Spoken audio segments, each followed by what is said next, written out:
ଯାହା କରୁଛ କର, ଟମାଟୋ ପୋଡ଼ା ନହେଲେ ଆଙ୍କର ପେଟକୁ ରୁଚୁନି। ଭାଉଜ ବଢ଼ିଆ ଖରା ଖାଉଛ ନା? ହଁ ହଁ ବା। ଓହୋ ଯୋଉ ହାଡ଼ ଭଙ୍ଗା ଶୀତ, ଘରେ ପାଦ ଦେଇ ହେଉନି ବା। ଭଲ ଭଲ ଭଲ। ଏ କ'ଣ କହୁଥିଲି କହିଲ, ଏ ତମ ଭାଇ ଟମାଟୋ ପୋଡ଼ା ନହେଲେ ତାଙ୍କ ପେଟକୁ ରୁଚୁନି। ଯେତେ ଯାହା କଲେ ବି ଟମାଟୋ ପୋଡ଼ାଟା ଦରକାର। ଆଉ ଦୁଇଟା ଟମାଟୋ ଥିଲେ ଦେଲେ।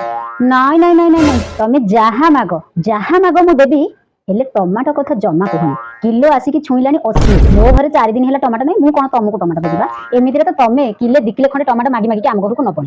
ମୁଁ ଭାବୁଛି ତମେ କେବେ ଟମାଟୋ କିଣୁନ ପଛେ, ସେ ଶସ୍ତା ହଉ କି ରେଟ୍ ହଉ। ମଲା ଯା ମାଇକିନା ଏମିତି କ'ଣ ହେଉଛି ବା? ସତେ ଯେମିତି ସୁନା ସମ୍ପତ୍ତି ଦେଉଛି। ଯାହା ମାଗିବି ତାହା ଦେବ ତ? ହଁ ତମେ ଯାହା ମାଗୁଛ ମାଗ ଦେବି, କିନ୍ତୁ ଟମାଟୋ ମୁଁ ଦେଇପାରିବି। ହଉ ହଉ ତାହେଲେ 80 ଟଙ୍କା ଦିଅ। 80 ଟଙ୍କା ଦିଅ, ମୁଁ ବଜାର ଯିବି ଏବେ ଟମାଟୋ ଧରିକି ଆସିବି ଆଉ। କାହିଁକି ବା ତମେ ଟମାଟୋ କିଣିବ, ମୁଁ କାହିଁକି ତମକୁ ପଇସା ଦେବି? ହଁ ରେ, ସେମିତି ହେଇଥିଲେ କ'ଣ ମୁଁ ଟମାଟୋ ଆଣିପାରିନଥାନ୍ତି? ହଁ ରେ, ଇଏ ଟମାଟୋ କିଣି ମୁଁ ପୁଣି ପଇସା ଦେବି, ଆଉ ବଡ଼ ଚାଲାକିଆଟା ଆଉ। ମଲା ତମେ ଏବେ କହିଲ ଯାହା ମାଗିଲେ ତାହା ଦବ, ଆଉ ମୁଁ ମାଗିଲା ଆଡ଼ୁ ଡେଇଁ ହେଉଛି। ମଲା ମାଇକିନା ଏମିତି କ'ଣ ହେଉଛି ଲୋ ମା? ସୁନା ସମ୍ପତ୍ତି ଦେଲା ପରି କହିଲେ ଯାହା କହିଲେ ତାହା ଦେବି, ଏନେ ମୁଁ ମାଗିଲା ଆଡ଼ୁ ଟଙ୍କା ମାଗିଲା ଆଡ଼ୁ ଡେଇଁ ହେଉଛି। ବୋପାଲୋ ମା, ଏମିତି କ'ଣ ହେଉଛି ଲୋ ମା ସୁନା ସମ୍ପତ୍ତି ଦେଲା ପରି? ଏଡ଼େ ଟମାଟୋ ପୋଡ଼ା ଖାଇବାଲାଟା, ଯା ମ।